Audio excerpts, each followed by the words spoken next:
Letter 1. To Mrs. Seville, England. St. Petersburg, December 11th, 17. You will rejoice to hear that no disaster has accompanied the commencement of an enterprise which you have regarded with such evil forebodings. I arrived here yesterday, and my first task is to assure my dear sister of my welfare and increasing confidence in the success of my undertaking. I am already far north of London, and as I walk in the streets of Petersburg, I feel a cold northern breeze play upon my cheeks, which braces my nerves and fills me with delight. Do you understand this feeling? This breeze, which has traveled from the regions towards which I am advancing, gives me a foretaste of those icy climes. Inspirited by this wind of promise, my daydreams become more fervent and vivid. I try in vain to be persuaded that the pole is the seat of frost and desolation. It ever presents itself to my imagination as the region of beauty and delight. There, Margaret, the sun is forever visible, its broad disk just skirting the horizon and diffusing a perpetual splendor. There, for with your leave, my sister, I will put some trust in preceding navigators. Their snow and frost are banished, and, sailing over a calm sea, we may be wafted to a land surpassing in wonders and in beauty every region hitherto discovered on the habitable globe. Its productions and features may be without example, as the phenomena of the heavenly bodies undoubtedly are in those undiscovered solitudes. What may not be expected in a country of eternal light? I may there discover the wondrous power which attracts the needle and may regulate 1,000 celestial observations that require only this voyage to render their seeming eccentricities consistent forever. I shall satiate my ardent curiosity with the sight of a part of the world never before visited, and may tread a land never before imprinted by the foot of man. These are my enticements, and they are sufficient to conquer all fear of danger or death, and to induce me to commence this laborious voyage with the joy a child feels when he embarks in a little boat, with his holiday mates, on an expedition of discovery up his native river. But supposing all these conjectures to be false, you cannot contest the inestimable benefit which I shall confer on all mankind, to the last generation, by discovering a passage near the pole to those countries, to reach which at present so many months are requisite, or by ascertaining the secret of the magnet which, if at all possible, can only be effected by an undertaking such as mine. These reflections have dispelled the agitation with which I began my letter, and I feel my heart glow with an enthusiasm which elevates me to heaven, for nothing contributes so much to tranquilize the mind as a steady purpose, a point on which the soul may fix its intellectual eye. This expedition has been the favorite dream of my early years. I have read with ardor the accounts of the various voyages which have been made in the prospect of arriving at the North Pacific Ocean through the seas which surround the pole. You may remember that a history of all the voyages made for purposes of discovery composed the whole of our good Uncle Thomas's library. My education was neglected, yet I was passionately fond of reading. These volumes were my study day and night, and my familiarity with them increased that regret which I had felt, as a child, on learning that my father's dying injunction had forbidden my uncle to allow me to embark in a seafaring life. These visions faded when I perused, for the first time, those poets whose effusions entranced my soul and lifted it to heaven. I also became a poet, and for 1 year lived in a paradise of my own creation. I imagined that I also might obtain a niche in the temple where the names of Homer and Shakespeare are consecrated. You are well acquainted with my failure and how heavily I bore the disappointment. But just at that time I inherited the fortune of my cousin, and my thoughts were turned into the channel of their earlier bent. 6 years have passed since I resolved on my present undertaking. I can, even now, remember the hour from which I dedicated myself to this great enterprise. I commenced by inuring my body to hardship. I accompanied the whale fishers on several expeditions to the North Sea. I voluntarily endured cold, famine, thirst, and want of sleep. I often worked harder than the common sailors during the day and devoted my nights to the study of mathematics, the theory of medicine, and those branches of physical science from which a naval adventurer might derive the greatest practical advantage. Twice I actually hired myself as an undermate in a Greenland whaler and acquitted myself to admiration. I must own I felt a little proud when my captain offered me the second dignity in the vessel and entreated me to remain with the greatest earnestness. So valuable did he consider my services. And now, dear Margaret, do I not deserve to accomplish some great purpose? My life might have been passed in ease and luxury, but I preferred glory to every enticement that wealth placed in my path. Oh, that some encouraging voice would answer in the affirmative. My courage and my resolution is firm, but my hopes fluctuate, and my spirits are often depressed. I am about to proceed on a long and difficult voyage, the emergencies of which will demand all my fortitude. I am required not only to raise the spirits of others, but sometimes to sustain my own, when theirs are failing. This is the most favorable period for traveling in Russia. They fly quickly over the snow in their sledges. The motion is pleasant, and, in my opinion, far more agreeable than that of an English stagecoach. The cold is not excessive if you are wrapped in furs, a dress which I have already adopted, for there is a great difference between walking the deck and remaining seated motionless for hours, when no exercise prevents the blood from actually freezing in your veins. I have no ambition to lose my life on the post road between St. Petersburg and Archangel. I shall depart for the latter town in a fortnight or 3 weeks, and my intention is to hire a ship there, which can easily be done by paying the insurance for the owner, and to engage as many sailors as I think necessary among those who are accustomed to the whale fishing. I do not intend to sail until the month of June. And when shall I return? Dear sister, how can I answer this question? If I succeed, many, many months, perhaps years, will pass before you, and I may meet. If I fail, you'll see me again soon, or never. Farewell, my dear, excellent Margaret. Heaven shower down blessings on you, and save me, that I may again and again testify my gratitude for all your love and kindness. Your affectionate brother, R. Walton. Letter 2. To Mrs. Seville, England. Archangel, March 28, 17. How slowly the time passes here, encompassed as I am by frost and snow. Yet a second step is taken towards my enterprise. I have hired a vessel and am occupied in collecting my sailors. Those whom I have already engaged appear to be men on whom I can depend, and are certainly possessed of dauntless courage. But I have one want which I have never yet been able to satisfy, and the absence of the object of which I now feel as a most severe evil. I have no friend, Margaret. When I am glowing with the enthusiasm of success, there will be none to participate my joy. If I am assailed by disappointment, no one will endeavor to sustain me in dejection. I shall commit my thoughts to paper, it is true, but that is a poor medium for the communication of feeling. I desire the company of a man who could sympathize with me, whose eyes would reply to mine. You may deem me romantic, my dear sister, but I bitterly feel the want of a friend. I have no one near me, gentle yet courageous, possessed of a cultivated as well as of a capacious mind, whose tastes are like my own, to approve or amend my plans. How would such a friend repair the faults of your poor brother? I am too ardent in execution and too impatient of difficulties. But it is a still greater evil to me that I am self-educated. For the first 14 years of my life, I ran wild on a common and read nothing but our Uncle Thomas's books of voyages.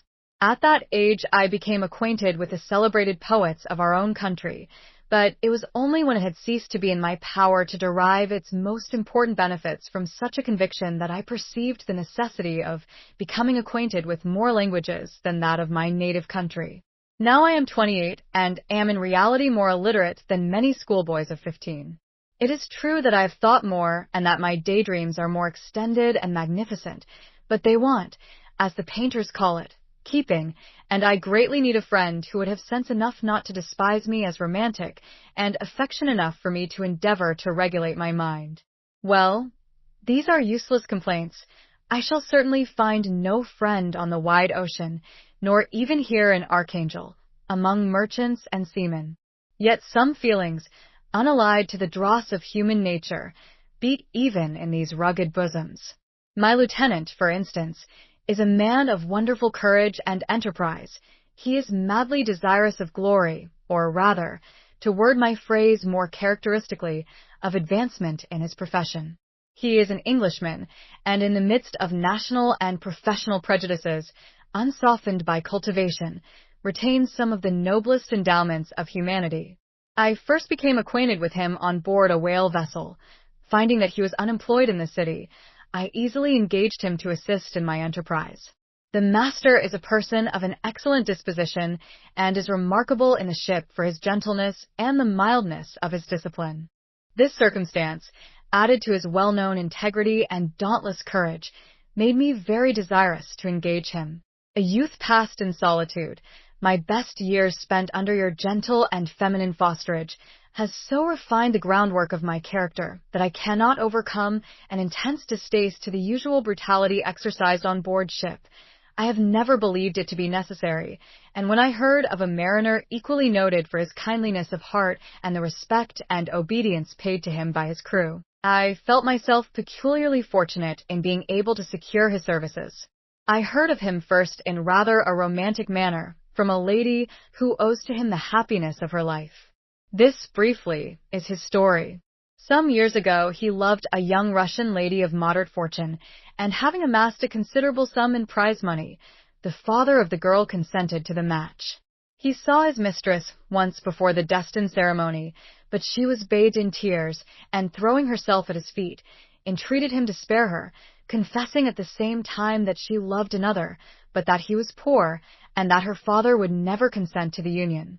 My generous friend reassured the suppliant, and on being informed of the name of her lover, instantly abandoned his pursuit. He had already bought a farm with his money, on which he had designed to pass the remainder of his life, but he bestowed the whole on his rival, together with the remains of his prize money to purchase stock, and then himself solicited the young woman's father to consent to her marriage with her lover. But the old man decidedly refused, thinking himself bound in honor to my friend, who, when he found the father inexorable, quitted his country, nor returned until he heard that his former mistress was married according to her inclinations. What a noble fellow, you will exclaim. He is so, but then he is wholly uneducated.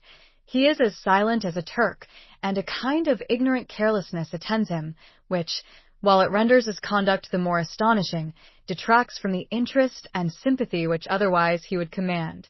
Yet do not suppose, because I complain a little, or because I can conceive a consolation for my toils which I may never know, that I am wavering in my resolutions. Those are as fixed as fate, and my voyage is only now delayed until the weather shall permit my embarkation.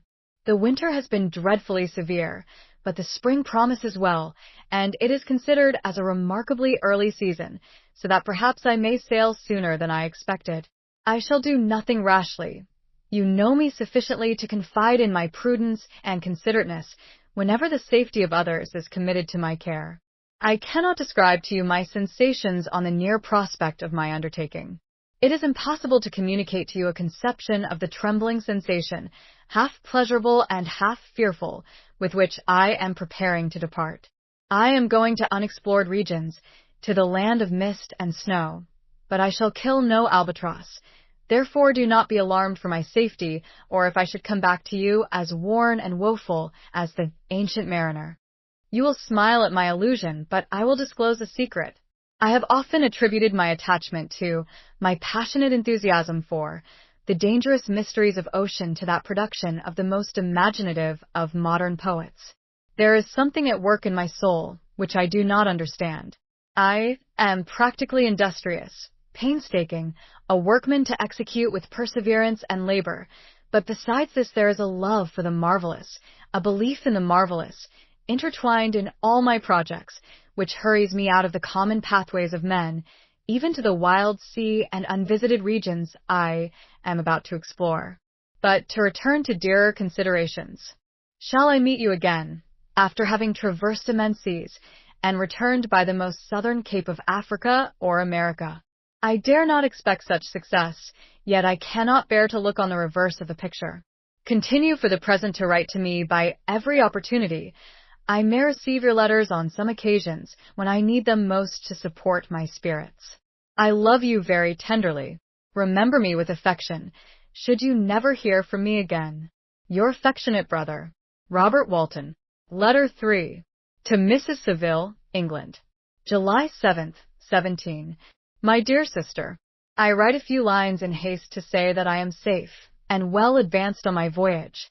This letter will reach England by a merchantman now on its homeward voyage from Archangel, more fortunate than I, who may not see my native land, perhaps, for many years.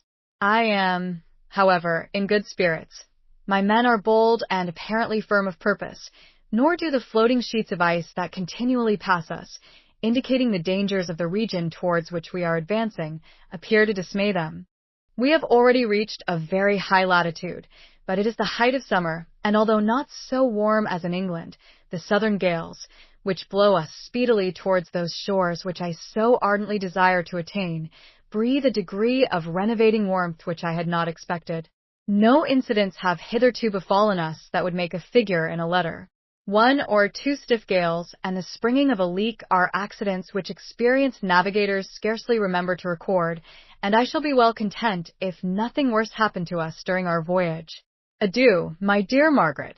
Be assured that for my own sake, as well as yours, I will not rashly encounter danger. I will be cool, persevering, and prudent, but success shall crown my endeavors. Wherefore not? Thus far I have gone, tracing a secure way over the pathless seas, the very stars themselves being witnesses and testimonies of my triumph. Why not still proceed over the untamed yet obedient element?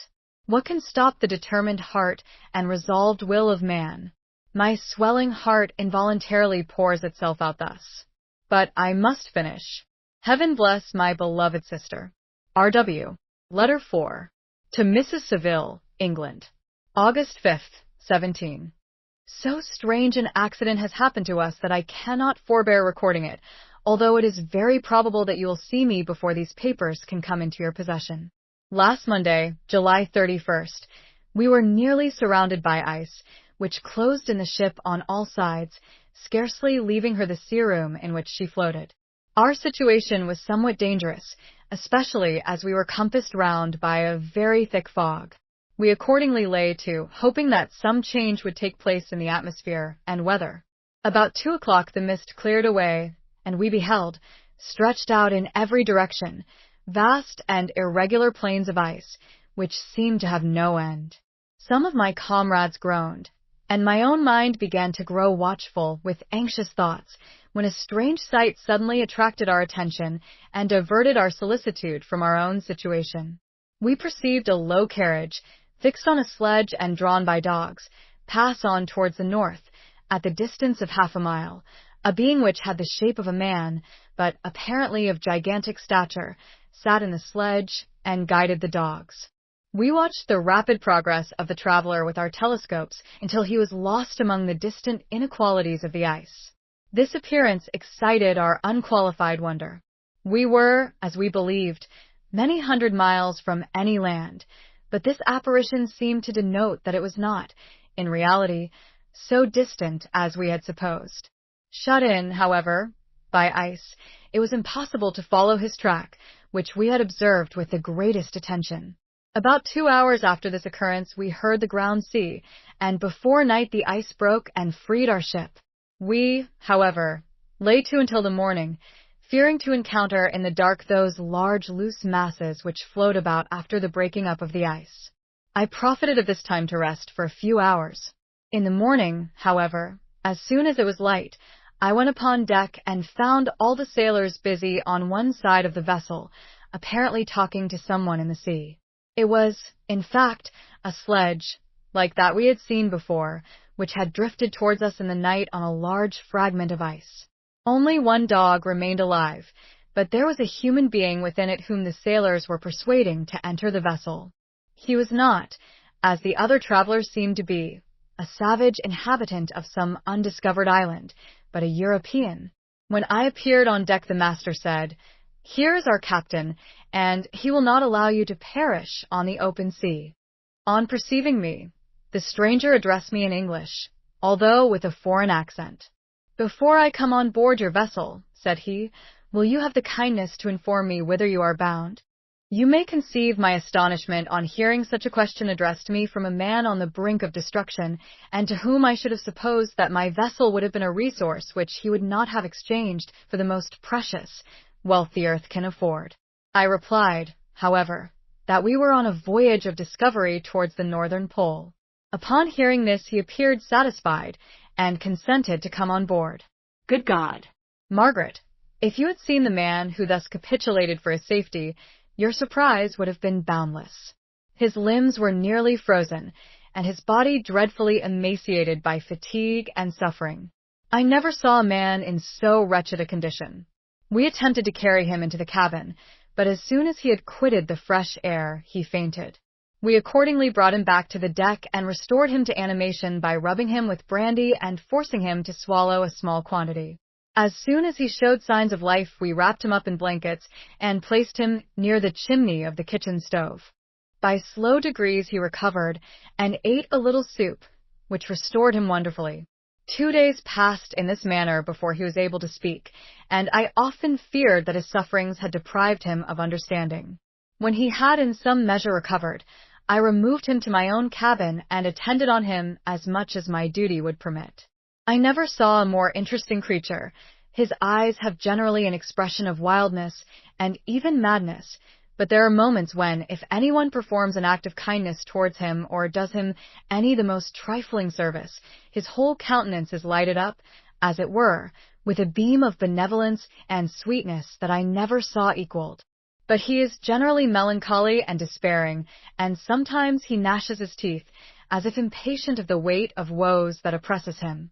When my guest was a little recovered, I had great trouble to keep off the men, who wished to ask him 1,000 questions, but I would not allow him to be tormented by their idle curiosity in a state of body and mind whose restoration evidently depended upon entire repose. Once, however, the lieutenant asked why he had come so far upon the ice in so strange a vehicle. His countenance instantly assumed an aspect of the deepest gloom, and he replied, "To seek one who fled from me." "And did the man whom you pursued travel in the same fashion?" "Yes." "Then I fancy we have seen him, for the day before we picked you up we saw some dogs drawing a sledge, with a man in it, across the ice." This aroused the stranger's attention, and he asked a multitude of questions concerning the route which the demon, as he called him, had pursued. Soon after, when he was alone with me, he said, "I have, doubtless, excited your curiosity as well as that of these good people, but you are too considerate to make inquiries." "Certainly. It would indeed be very impertinent and inhuman in me to trouble you with any inquisitiveness of mine. And yet you rescued me from a strange and perilous situation. You have benevolently restored me to life." Soon after this, he inquired if I thought that the breaking up of the ice had destroyed the other sledge. I replied that I could not answer with any degree of certainty, for the ice had not broken until near midnight, and the traveler might have arrived at a place of safety before that time, but of this I could not judge. From this time a new spirit of life animated the decaying frame of the stranger. He manifested the greatest eagerness to be upon deck to watch for the sledge which had before appeared, but I have persuaded him to remain in the cabin, for he is far too weak to sustain the rawness of the atmosphere. I have promised that someone should watch for him and give him instant notice if any new object should appear in sight. Such is my journal of what relates to this strange occurrence up to the present day. The stranger has gradually improved in health, but is very silent and appears uneasy when anyone except myself enters his cabin. Yet his manners are so conciliating and gentle that the sailors are all interested in him, although they have had very little communication with him. For my own part, I begin to love him as a brother, and his constant and deep grief fills me with sympathy and compassion. He must have been a noble creature in his better days, being even now in wreck so attractive and amiable. I said in one of my letters, my dear Margaret, that I should find no friend on the wide ocean, yet I found a man who, before his spirit had been broken by misery, I should have been happy to have possessed as the brother of my heart. I shall continue my journal concerning the stranger at intervals, should I have any fresh incidents to record. August 13th, 17. My affection for my guest increases every day. He excites at once my admiration and my pity to an astonishing degree. How can I see so noble a creature destroyed by misery without feeling the most poignant grief? He is so gentle, yet so wise. His mind is so cultivated, and when he speaks, although his words are culled with the choicest art, yet they flow with rapidity and unparalleled eloquence. He is now much recovered from his illness, and is continually on the deck, apparently watching for the sledge that preceded his own. Yet, although unhappy, he is not so utterly occupied by his own misery, but that he interests himself deeply in the projects of others. He has frequently conversed with me on mine, which I have communicated to him without disguise. He entered attentively into all my arguments in favor of my eventual success, and into every minute detail of the measures I had taken to secure it. I was easily led by the sympathy which he evinced to use the language of my heart, to give utterance to the burning ardor of my soul, and to say, with all the fervor that warmed me, how gladly I would sacrifice my fortune, my existence, my every hope, to the furtherance of my enterprise. One man's life or death were but a small price to pay for the acquirement of the knowledge which I sought, for the dominion I should acquire and transmit over the elemental foes of our race. As I spoke, a dark gloom spread over my listener's countenance. At first I perceived that he tried to suppress his emotion. He placed his hands before his eyes, and my voice quivered and failed me as I beheld tears trickle fast from between his fingers. A groan burst from his heaving breast. I paused. At length he spoke, in broken accents. Unhappy man, do you share my madness? Have you drunk also of the intoxicating draught? Hear me. Let me reveal my tale, and you will dash the cup from your lips. Such words, you may imagine, strongly excited my curiosity, but the paroxysm of grief that had seized the stranger overcame his weakened powers, and many hours of repose and tranquil conversation were necessary to restore his composure. Having conquered the violence of his feelings, he appeared to despise himself for being the slave of passion, and quelling the dark tyranny of despair, he led me again to converse concerning myself personally. He asked me the history of my earlier years.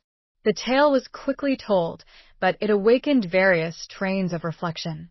I spoke of my desire of finding a friend, of my thirst for a more intimate sympathy with a fellow mind than had ever fallen to my lot, and expressed my conviction that a man could boast of little happiness who did not enjoy this blessing. I agree with you, replied the stranger. We are unfashioned creatures, but half made up, if one wiser, better, dearer than ourselves, such a friend ought to be. Do not lend his aid to perfectionate our weak and faulty natures. I once had a friend, the most noble of human creatures, and am entitled, therefore, to judge respecting friendship. You have hope and the world before you, and have no cause for despair. But I have lost everything and cannot begin life anew. As he said this, his countenance became expressive of a calm, settled grief that touched me to the heart.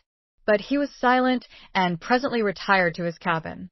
Even broken in spirit as he is, no one can feel more deeply than he does the beauties of nature, the starry sky, the sea, and every sight afforded by these wonderful regions seems still to have the power of elevating his soul from earth. Such a man has a double existence. He may suffer misery and be overwhelmed by disappointments, yet when he has retired into himself, he will be like a celestial spirit that has a halo around him, within whose circle no grief or folly ventures. Will you smile at the enthusiasm I express concerning this divine wanderer? You would not if you saw him. You have been tutored and refined by books and retirement from the world, and you are therefore somewhat fastidious. But this only renders you the more fit to appreciate the extraordinary merits of this wonderful man. Sometimes I have endeavored to discover what quality it is which he possesses that elevates him so immeasurably above any other person I ever knew. I believe it to be an intuitive discernment, a quick but never-failing power of judgment, a penetration into the causes of things, unequaled for clearness and precision. Add to this a facility of expression and a voice whose varied intonations are soul-subduing music. August 19th, 17. Yesterday the stranger said to me, "You may easily perceive, Captain Walton, that I have suffered great and unparalleled misfortunes. I had determined at one time that the memory of these evils should die with me, but you have won me to alter my determination. You seek for knowledge and wisdom, as I once did, and I ardently hope that the gratification of your wishes may not be a serpent to sting you, as mine has been. I do not know that the relation of my disasters will be useful to you. Yet, when I reflect that you are pursuing the same course, exposing yourself to the same dangers which have rendered me what I am, I imagine that you may deduce an apt moral from my tale, one that may direct you if you succeed in your undertaking and console you in case of failure. Prepare to hear of occurrences which are usually deemed marvelous. Were we among the tamer scenes of nature, I might fear to encounter your unbelief, perhaps your ridicule, but many things will appear possible in these wild and mysterious regions which would provoke the laughter of those unacquainted with the ever-varied powers of nature, nor can I doubt but that my tale conveys in its series internal evidence of the truth of the events of which it is composed. You may easily imagine that I was much gratified by the offered communication, yet I could not endure that he should renew his grief by a recital of his misfortunes. I felt the greatest eagerness to hear the promised narrative, partly from curiosity and partly from a strong desire to ameliorate his fate if it were in my power. I expressed these feelings in my answer. "I thank you," he replied, "for your sympathy, but it is useless. My fate is nearly fulfilled. I wait but for one event, and then I shall repose in peace." "I understand your feeling," continued he, perceiving that I wished to interrupt him, "but you are mistaken, my friend, if thus you will allow me to name you. Nothing can alter my destiny. Listen to my history, and you will perceive how irrevocably it is determined." He then told me that he would commence his narrative the next day, when I should be at leisure. This promise drew from me the warmest thanks. I have resolved every night, when I am not imperatively occupied by my duties, to record, as nearly as possible in his own words, what he has related during the day. If I should be engaged, I will at least make notes. This manuscript will doubtless afford you the greatest pleasure, but to me, who know him, and who hear it from his own lips, with what interest and sympathy shall I read it in some future day? Even now, as I commence my task, his full-toned voice swells in my ears, his lustrous eyes dwell on me with all their melancholy sweetness. I see his thin hand raised in animation, while the lineaments of his face are irradiated by the soul within. Strange and harrowing must be his story, frightful the storm which embraced the gallant vessel on its course and wrecked it, thus.